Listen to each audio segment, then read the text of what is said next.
Assalamu alaikum students. Today we study about chapter number 1 Fundamentals of Chemistry in which we discuss about Introduction of Chemistry जिसमें हम first ये देखेंगे कि chemistry है क्या, हम केमिस्ट्री के बारे में क्यों पढ़ते हैं, केमिस्ट्री में हम किस चीज़ के बारे में स्टडी करते हैं। तो केमिस्ट्री की स्टडी की तरफ जाने से पहले में फर्स्ट जो है वो साइंस के बारे में बेसिक चीजों पे चलते हैं। हम देखते हैं साइंस क्या है, साइंस के बारे में पढ़ते हैं क्योंकि केमिस्ट्री का जो रिलेशन है वो साइंस के साथ बनता है। तो हम फर्स्ट ये देखेंगे साइंस है क्या। So word science is derived from a word scientia. Science का जो वर्ड है ये साइंसिया वर्ड से निकला है and this word means knowledge, यानी कि साइंसिया वर्ड का मतलब क्या है, नॉलेज। अब नॉलेज स्टूडेंट्स डिफरेंट हो सकते हैं, लाइक उर्दू में भी नॉलेज है, इंग्लिश में भी नॉलेज है। अब हम ये देखेंगे कि इस साइंस का जो मतलब नॉलेज है, इस नॉलेज का क्या मतलब है। यानी कि जब हम साइंस में नॉलेज की बात करते हैं तो इसका मतलब ये होता है कि ऐसा नॉलेज जो हमें जो है वो तीन चीजों से मिले, लाइक हमें ऑब्जर्वेशन, हाइपोथेसिस, एक्सपेरिमेंटेशन और एक्सपेरिमेंट। यानी कि ऐसा नॉलेज जो हमें ऑब्जर्वेशन, हाइपोथेसिस या आफ्टर एक्सपेरिमेंट मिले, उस नॉलेज को हम साइंस का नाम देते हैं। यानी कि कोई ऐसी चीज जिसमें हम पहले मुशाहिदा करें, फिर हम उसके बारे में जांचें, उसका हमें टेंटेटिव आइडिया पेश करें, उसके बाद हम उस पर एक्सपेरिमेंट करें और उसके बाद हम जो नॉलेज की बात करते हैं उस नॉलेज को हम साइंस कहते हैं। बेसिकली साइंस का मतलब होता है ऐसा नॉलेज जो हमें आफ्टर ऑब्जर्वेशन एंड एक्सपेरिमेंटेशन हासिल होता है। तो साइंस में जब हम देखते हैं तो साइंस के आगे फर्दर बहुत सारी ब्रांचेज आ जाती हैं, बहुत वास्ट नॉलेज है। साइंस में हमारे पास जो ब्रांचेज है, लाइक यूनिवर्सल साइंसेज है, लाइक फॉर्मल साइंसेज है, लाइक पॉलिटिकल साइंसेज है, एक्सेट्रा। तो हम जब केमिस्ट्री की बात करते हैं तो साइंस में हमारे पास एक लेवल आ जाता है जिसे हम कहते हैं यूनिवर्सल साइंसेज। जिसे हम किसका नाम देते हैं, यूनिवर्सल साइंसेज का नाम देते हैं। ये साइंस की एक ब्रांच में आता है यूनिवर्सल साइंसेज। और इस यूनिवर्सल साइंस के अंदर जो है ना हम तीन चीजों का डिस्कस करते हैं। नंबर 1 हम उसमें बायोलॉजी डिस्कस कर सकते हैं, नंबर 2 हम उसमें केमिस्ट्री डिस्कस करते हैं, नंबर 3 हम उसमें फिजिक्स डिस्कस करते हैं। तो ये जो हमारे पास है ये यूनिवर्सल नॉलेज आ जाता है। यूनिवर्सल साइंस की ब्रांच में हम जो है ना इनके बारे में स्टडी करते हैं। तो फर्स्ट आज हमारा जो टॉपिक है जो जिसके बारे में हम साइंस में पढ़ने जा रहे हैं वो बेसिकली हमारे पास क्या है, वो केमिस्ट्री है। हम ये देखेंगे केमिस्ट्री क्या है, हम केमिस्ट्री क्यों स्टडी करते हैं, व्हाई वी स्टडी केमिस्ट्री, और केमिस्ट्री में हमारा कैरियर क्या है, एक्सेट्रा। अब केमिस्ट्री की जब हम डेफिनेशन देखते हैं students, chemistry means chemistry is defined as the science that examines the materials of the universe and the changes that these materials undergo। means कि हम केमिस्ट्री में जब भी बात करते हैं केमिस्ट्री से हम केमिस्ट्री में हम मैटर की बात करते हैं। बेसिक जो हमारे पास सबसे पहले आपको ये पता होना चाहिए, केमिस्ट्री में हम जो बात करते हैं, केमिस्ट्री की डेफिनेशन की तरफ चलते हैं तो हम केमिस्ट्री में मैटर की बात करते हैं। Chemistry is a branch of science which deals with the study of matter, changes of matter. तो उसमें हम देखते हैं composition of matter, structure of matter, properties of matter, reactions of matter. यानी कि जब केमिस्ट्री की बात हो रही है तो डेफिनेटली हम ये देखते हैं कि मैटर बना हुआ किन चीजों से है, मैटर है क्या चीज। पहले हम सिंपल जरा मैटर की डेफिनेशन की तरफ चलते हैं। व्हाट इज मैटर, मैटर है क्या, पहले आपको मैटर का पता होगा तो आप इसकी जो है वो जो स्टडी करेंगे केमिस्ट्री में तो आपको समझ आएगी। तो हमारे पास मैटर जो है इसमें दो चीजें आ जाती हैं, anything that has mass and occupy space. कोई भी ऐसी चीज जो जगह घेरती है, जिसका वजन है, जगह घेरती है, उसे हम मैटर का नाम देते हैं। लाइक अपने सराउंडिंग में देखें, बोर्ड, ये भी हमारे पास एक जो है वो मैटर है, मार्कर हमारे पास मैटर है, डस्टर हमारे पास मैटर है, वाटर की एग्जांपल है, हम वाटर हमारे पास मैटर है। बट जब हम एयर की बात करते हैं तो एयर हमारे पास मैटर में नहीं आती। क्यों? क्योंकि एयर का कोई खास जो है वो मैस नहीं है, कोई इसकी खास स्पेस नहीं है, हमें समझ नहीं आती एयर ने कितनी स्पेस ऑक्यूपाई की है, तो एयर की बात करें तो मैटर में नहीं आती। बट जब हम एयर को एक कंटेनर में फिक्स कर लेते हैं तो अब डेफिनेटली जब हम एक कंटेनर में फिक्स करते हैं तो उस एयर का जो है वो हमारे पास, जब हम कंटेनर में फिक्स कर लेते हैं तो उस एयर का हमारे पास जो है उसका मैस भी आ जाता है, उसको स्पेस भी ऑक्यूपाई कर रहा है। तो इट्स मीन दैट कि अब हम एयर को मैटर कह सकते हैं। तो मैटर कोई भी ऐसी चीज है स्टूडेंट जिसमें हम कह सकते हैं कि जिसका मैस हो और जो एक स्पेस ऑक्यूपाई करे। तो हम केमिस्ट्री में जो है वो मैटर के बारे में स्टडी करते हैं। हम केमिस्ट्री में मैटर के बारे में क्या क्या स्टडी करते हैं, नंबर 1 हमारे पास है कंपोजिशन ऑफ मैटर, नंबर 2 है structure of matter, number 3 properties of matter. अब फर्स्ट हम देखेंगे हमारे पास कंपोजिशन ऑफ मैटर से हम क्या मुराद लेते हैं। तो हम देखेंगे कंपोजिशन ऑफ मैटर में हमारे पास से for example composition of matter में एक मैटर की बात करती हूँ, हम वाटर की एग्जाम्पल ले लेते हैं। वाटर जो है वो हमारे पास मैटर है, H2O वाटर जो है वो हमारे पास क्या है, मैटर। अब हम ये देखेंगे कंपोजिशन का मतलब ये होता है कि ये बना हुआ किससे है, मतलब ये इसको बनाने के लिए कौन कौन से एटम मौजूद है, कौन कौन से पार्टिकल्स ने मिलकर इस मैटर को बनाया है। तो जब हम वाटर की बात करते हैं तो वाटर की कंपोजिशन में हमारे पास दो चीजें आ जाती हैं, एक हाइड्रोजन और दूसरी हमारे पास क्या आ जाती है, ऑक्सीजन। यानी कि वाटर दो चीजों से मिलकर बना है, एक हाइड्रोजन से और दूसरा ऑक्सीजन से। तो ये हम कंपोजिशन देखते हैं। इसी तरह हमारे पास एक और एग्जांपल आ जाती है NaCl। हम NaCl में देखते हैं NaCl जो जिसे कॉमन टेबल सॉल्ट कहते हैं, ये किससे बना हुआ है। इसमें भी हमारे पास दो चीजें आ जाती है, दो एटम आ जाते हैं, एक Na और दूसरा क्या है Cl, यानी कि एक सोडियम और दूसरा क्लोरीन। तो ये कंपोजिशन है, यानी कि हमारे सराउंडिंग में जो भी मैटर है वो किससे बना हुआ है, किन एटम से बना हुआ है, उसकी स्टडी भी हम केमिस्ट्री में करते हैं। सेकेंडली हमारे पास आ जाता है स्ट्रक्चर ऑफ मैटर। जब हम मैटर के स्ट्रक्चर की बात करते हैं तो इन्हीं एग्जांपल्स को देखें। इसमें हमारे पास जब हमने कहा कि ये मैटर है, इसकी कंपोजिशन में हाइड्रोजन है, ऑक्सीजन है।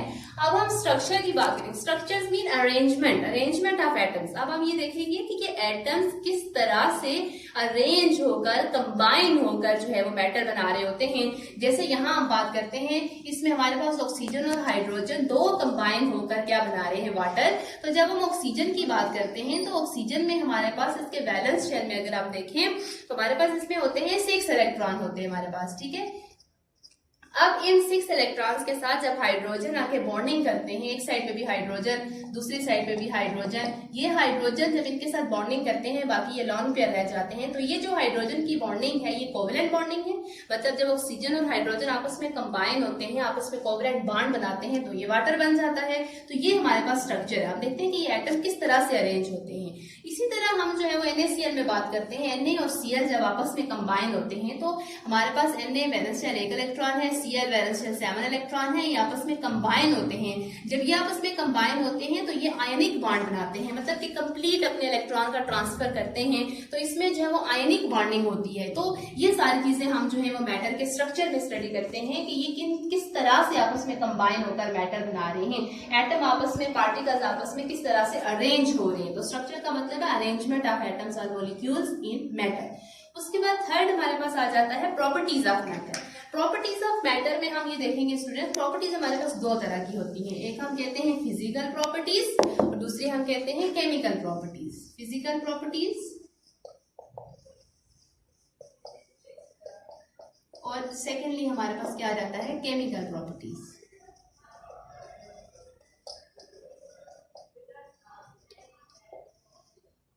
फिजिकल प्रॉपर्टीज में हमारे पास क्या है,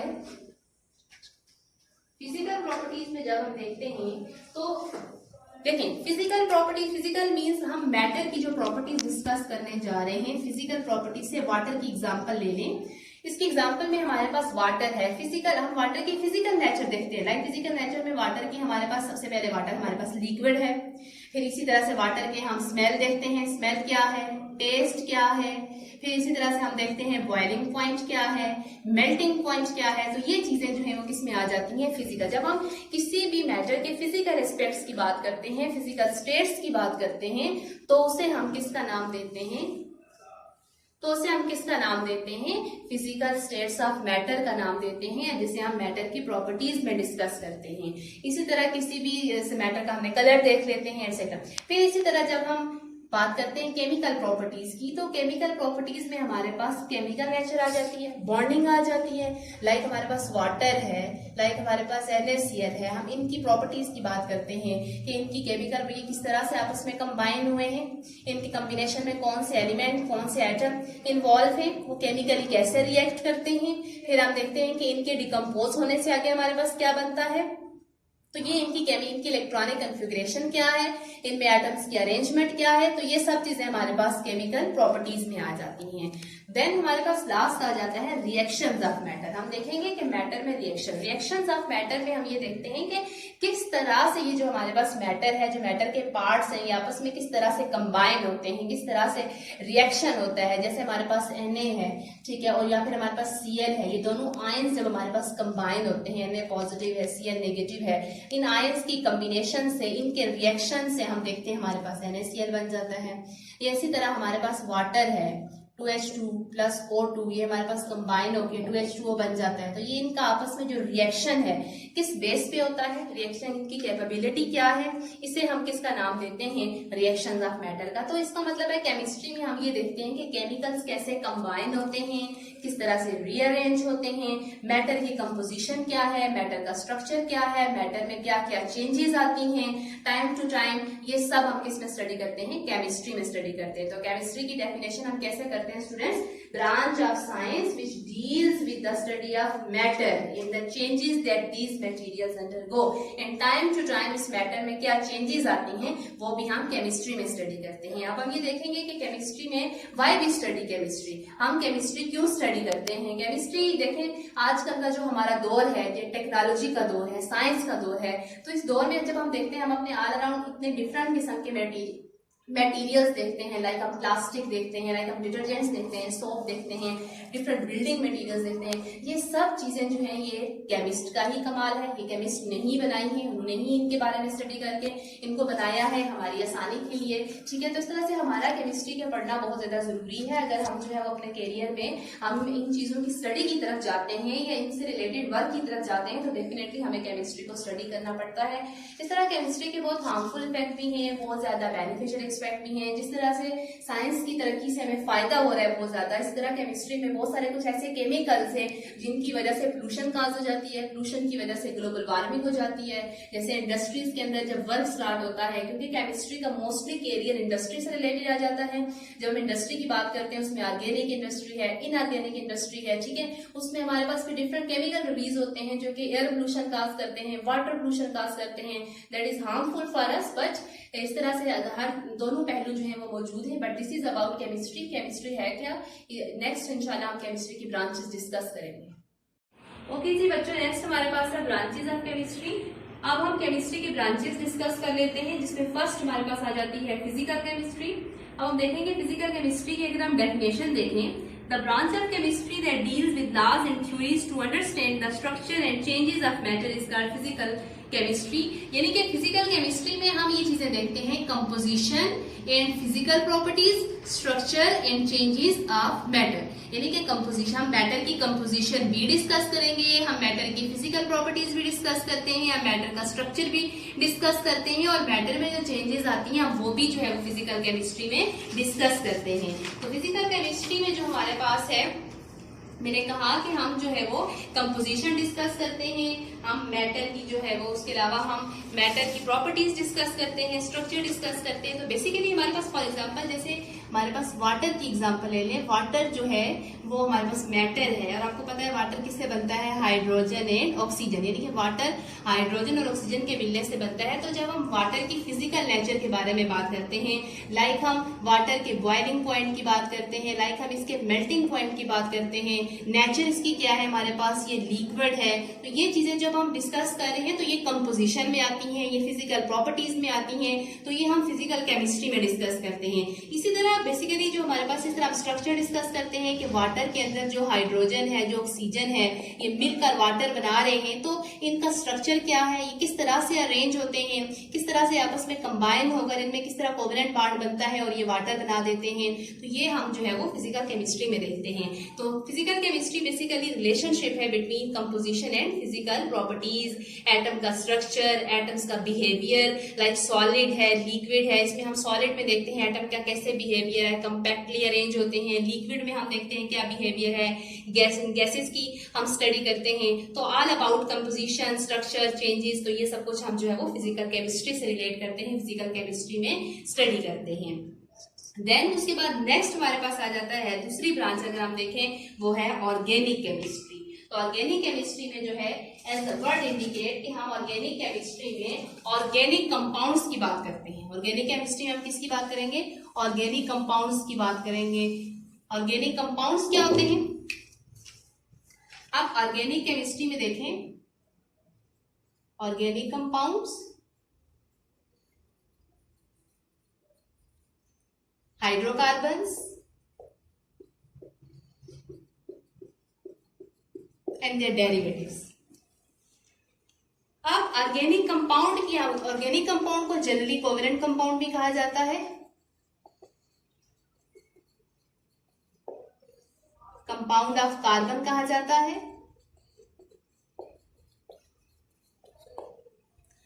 organic chemistry related with organic compound, hydrocarbons. Organic compound जो हमारे पास है ये कंपाउंड्स ऑफ कार्बन है। ऑर्गेनिक कंपाउंड में जो हमारे पास बेसिक जो एलिमेंट होता है वो कार्बन एक इसेंशियल एलिमेंट होता है, बेसिक एलिमेंट होता है। बाकी एलिमेंट भी इसमें हम इंक्लूड करते हैं, लेकिन हमारे पास कार्बन जो है वो बेसिक एलिमेंट के तौर पे होता है और बाकी एलिमेंट इसके साथ फर्दर अटैच हो जाते हैं।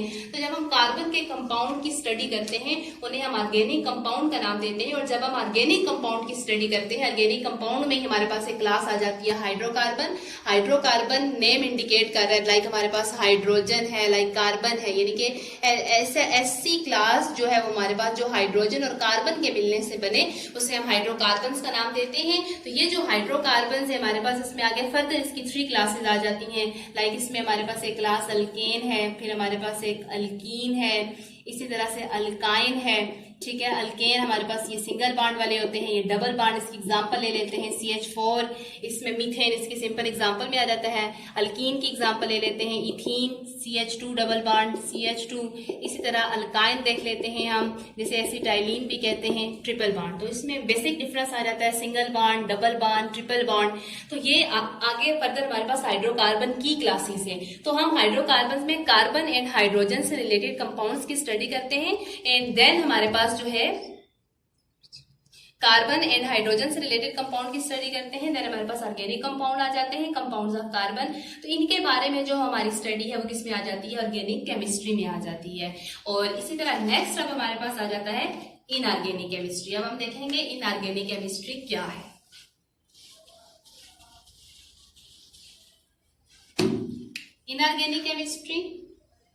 Inorganic chemistry is related to the compounds, all elements, compounds other than carbon compound, यानी कि कार्बन कंपाउंड्स को जिन्हें हम ऑर्गेनिक कंपाउंड्स कहते हैं, इनको छोड़ के बाकी जितने भी हमारे पास एलिमेंट्स आ जाते हैं, जितने भी उनके आगे फर्दर कंपाउंड्स बनते हैं एलिमेंट्स के, उन एलिमेंट्स को और उनके कंपाउंड्स की स्टडी को जो है ना हम किस में लेते हैं, इनऑर्गेनिक केमिस्ट्री में। जैसे फॉर एग्जाम्पल इनऑर्गेनिक केमिस्ट्री का बहुत एरिया है, जैसे कि हमारे पास प्लास्टिक इंडस्ट्री है, सीमेंट इंडस्ट्री है, इसके अंदर हम इनऑर्गेनिक एलिमेंट्स की स्टडी करते हैं। जैसे कि NaCl की एग्जाम्पल ले लें, NaCl में हमारे पास NaCl सोडियम एंड क्लोरीन के मिलने से ये NaCl बन जाता है। ठीक है, तो ये NaCl हमारे पास ऐसे एलिमेंट्स हैं इनमें कार्बन नहीं है। इनके कार्बन कंपाउंड ऑर्गेनिक कंपाउंड के अलावा जितने भी एलिमेंट्स हैं कंपाउंड इंडस्ट्री में हम उनका जो यूज करते हैं, उनकी स्टडी को हम किसका नाम देते हैं, इनऑर्गेनिक केमिस्ट्री का नाम देते हैं। तो इसी तरह कुछ कार्बन के कंपाउंड ऐसे हैं जैसा कि हमारे पास जो है वो कार्बन डाइऑक्साइड, इसमें कार्बन डाइऑक्साइड है उसकी भी स्टडी की जाती है। इस तरह हमारे पास कार्बन मोनोऑक्साइड है, इस तरह हमारे पास कार्बोनेट्स है, बाइकार्बोनेट्स है, ये भी हमारे पास इसी ही केमिस्ट्री में स्टडी किए जाते हैं। क्योंकि हालांकि ये तो कार्बन के कंपाउंड्स हैं, कार्बन डाइऑक्साइड, कार्बन मोनोऑक्साइड, लेकिन इनकी प्रॉपर्टीज जो हैं वो उन ऑर्गेनिक कंपाउंड से मिलती नहीं है। इस वजह से हम इन कंपाउंड्स को इनऑर्गेनिक केमिस्ट्री में ही स्टडी करते हैं, because these are related to the elements और compound that are included in inorganic chemistry. Next हमारे पास आ जाता है बायोकेमिस्ट्री।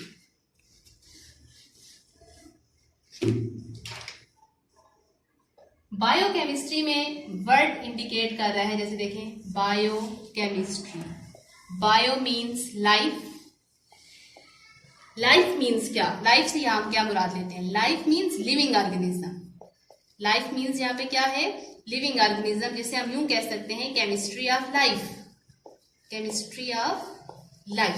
बायोकेमिस्ट्री को हम कैसे डिफाइन करते हैं स्टूडेंट्स, केमिस्ट्री ऑफ लाइफ। हम ये कहते हैं कि हमारी लाइफ की केमिस्ट्री। अब यहाँ लाइफ की जब बात आती है तो लाइफ में हम मुराद लेते हैं लिविंग ऑर्गेनिज्म। जितने भी लिविंग ऑर्गेनिज्म है हमारे पास उसकी हम बात करते हैं। तो इसमें हमारे पास लिविंग ऑर्गेनिज्म की जब हम बात करते हैं फर्दर हमारे पास जो है वो आगे इसमें 2 तरह के कंपोनेंट्स आ जाते हैं। एक हमारे पास होते हैं जो है बायोटिक कंपोनेंट्स और एक हमारे पास क्या होते हैं जी, एबायोटिक कंपोनेंट्स। ठीक है, तो जब हम लिविंग ऑर्गेनिज्म की स्ट्रक्चर, लिविंग ऑर्गेनिज्म की composition, structure and composition of living organism. जब हम लिविंग ऑर्गेनिज्म के स्ट्रक्चर और कंपोजिशन की बात करते हैं उसे हम बायोकेमिस्ट्री का नाम देते हैं। इसमें बायोटिक कंपोनेंट्स आ जाते हैं, एबायोटिक कंपोनेंट्स आ जाते हैं, यानी कि लिविंग और नॉन लिविंग का जो आपस में इंटरेक्शन आ जाता है। जैसा कि नॉन लिविंग में हम बात करते हैं टेम्परेचर है, एयर है, वाटर है। लिविंग में हम बात करते हैं प्लांट्स हैं, एनिमल्स हैं। तो इनका आपस में जो इंटरेक्शन है वो भी हम बायोकेमिस्ट्री में ही स्टडी करते हैं। इसके अलावा मैं आपको सिंपल सी एक एग्जांपल दूं, इसमें हमारे पास फोटोसिंथेसिस का प्रोसेस आ जाता है। फोटोसिंथेसिस जो कि बेसिक एक फूड फैक्ट्री प्रोसेस है in the body of plants, living organism. Plants की बॉडी में फोटोसिंथेसिस का प्रोसेस के अंदर डिफरेंट रिएक्शंस होते हैं, जैसा कि उसमें कार्बन डाइऑक्साइड है, वाटर है, ये कंबाइन होकर ग्लूकोज बनाते हैं एक्सेट्रा। तो इसमें हमारे पास कुछ ये एलिमेंट्स आ जाते हैं, कंपाउंड्स आ जाते हैं। हम देखते हैं ये कैसे बनते हैं, ये कैसे आपस में कंपाउंड आपस में कंबाइन होकर फर्दर कंपाउंड बनाते हैं, छोटे मॉलिक्यूल मिलकर बड़ा मॉलिक्यूल बनाते हैं। तो ये जो हमारे पास एलिमेंट्स और कंपाउंड्स की स्टडी आ जाती है in the body of living organism, इससे हम रिलेट करते हैं बायोकेमिस्ट्री में। यानी कि बायोकेमिस्ट्री में हम लिविंग ऑर्गेनिज्म की बॉडी में उनके स्ट्रक्चर और कंपोजिशन के बारे में स्टडी करते हैं। देन नेक्स्ट हमारे पास आ जाता है ओके जी, नेक्स्ट हमारे पास है बायोकेमिस्ट्री, हमने एक्सप्लेन कर लिया। अब उसके बाद हमारे पास आ जाता है एनवायरमेंटल केमिस्ट्री। अब हम ये देखेंगे एनवायरमेंटल केमिस्ट्री जो है वो क्या है, इसकी डेफिनेशन डिस्कस करते हैं पहले। Environmental chemistry is the branch of chemistry which deals with the study of chemicals and toxic substances that pollute the environment and their adverse effect on human beings is called environmental chemistry। यानी कि environmental chemistry में हम एक तो हम chemistry की environment के बारे में डिस्कशन करेंगे, साथ साथ हम environment की कंपोजिशन देखेंगे, फिर हम कुछ एडवर्स इफेक्ट देखेंगे ऑन ह्यूमन बीइंग्स,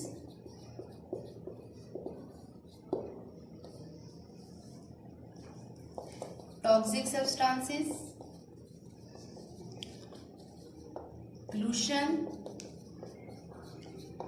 ये सब चीजें जो है वो किससे रिलेट करती हैं, एनवायरमेंटल केमिस्ट्री से रिलेट करती हैं। तो जब हम एनवायरनमेंट की बात करते हैं, एनवायरनमेंट के कंपोनेंट्स की बात करते हैं, फिर हम ये देखते हैं कि इफेक्ट ऑफ ह्यूमन एक्टिविटीज। फिर हमारी जो है वो ह्यूमन एक्टिविटीज क्या है, ह्यूमन एक्टिविटीज हम अपनी एक्टिविटीज देखेंगे कि हम किस तरह से इस एनवायरनमेंट को जो है वो डैमेज कर रहे हैं। पहले हम एनवायरनमेंट के कंपोजिशन में देखें, हमारे पास डिफरेंट इसके कंपोनेंट्स आ जाते हैं। इसमें हमारे पास बायोटिक कंपोनेंट्स आ जाते हैं एनवायरनमेंट में, फिर हमारे पास एबायोटिक कंपोनेंट्स आ जाते हैं, you know biotic living, abiotic non living. Abiotic non living temperature है, सॉइल है, एयर है।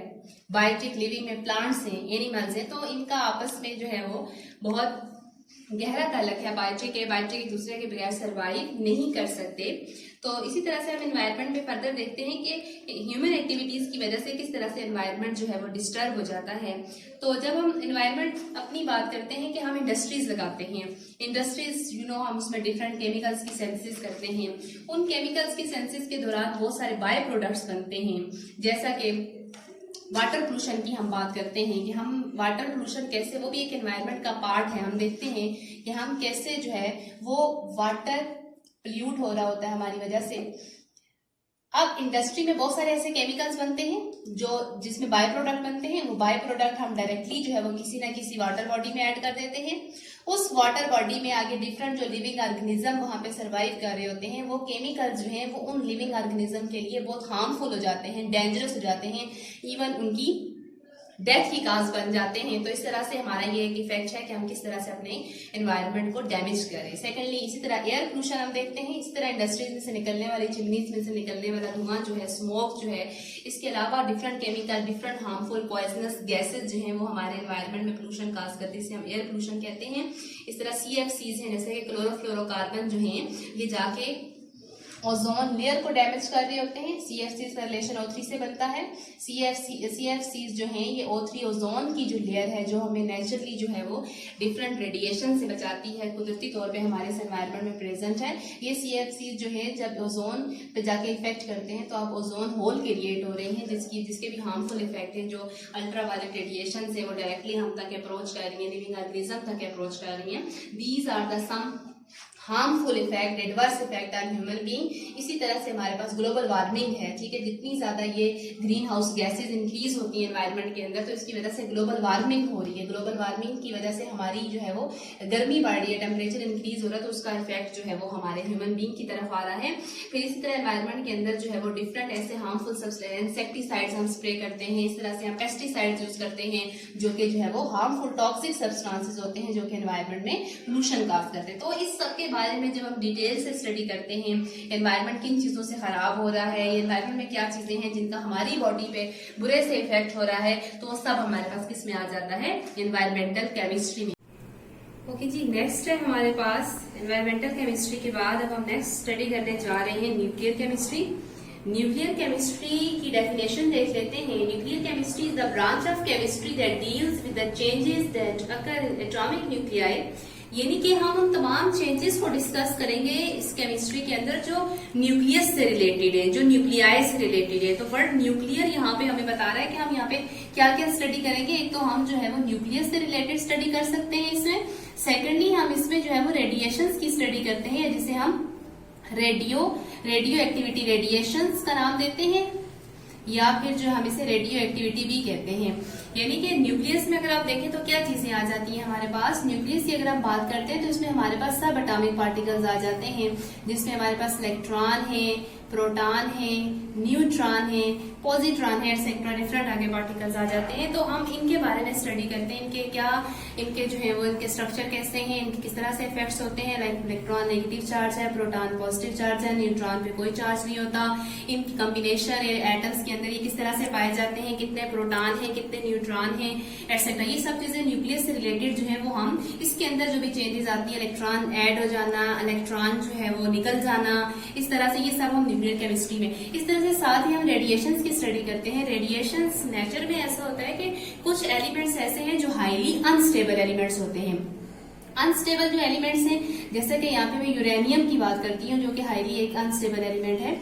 जो यूरेनियम जो है ये हाईली अनस्टेबल एलिमेंट्स जो हैं ये इनको रेडियो एक्टिव एलिमेंट्स कहते हैं। इनके अंदर से जो है वो रेडिएशंस निकलती हैं, इन रेडियो एक्टिव एलिमेंट्स का हम नाम देते हैं। इनमें नेचुरली जो है ये कुछ रेडिएशंस अपनी बॉडी से इमिट करते रहते हैं, कंटिन्यूसली इमिट रेडिएशन जो है वो एनवायरनमेंट के अंदर निकालते रहते हैं ये रेडिएशंस, जिसको हम रेडियो एक्टिविटी का नाम देते हैं। तो ये भी हम इससे जो चेंजेस आती हैं एटम के स्ट्रक्चर में, उन एलिमेंट्स के स्ट्रक्चर में जो चेंजेस आती हैं दे बिकम स्टेबल, वो भी हम न्यूक्लियर केमिस्ट्री में स्टडी करते हैं। फिर इसी तरह इसके आगे फर्दर फील्ड्स है, जैसे कि इसको हम मेडिकल में यूज कर सकते हैं। मेडिकल में आप देखते हैं रेडियोथेरापी की जाती है।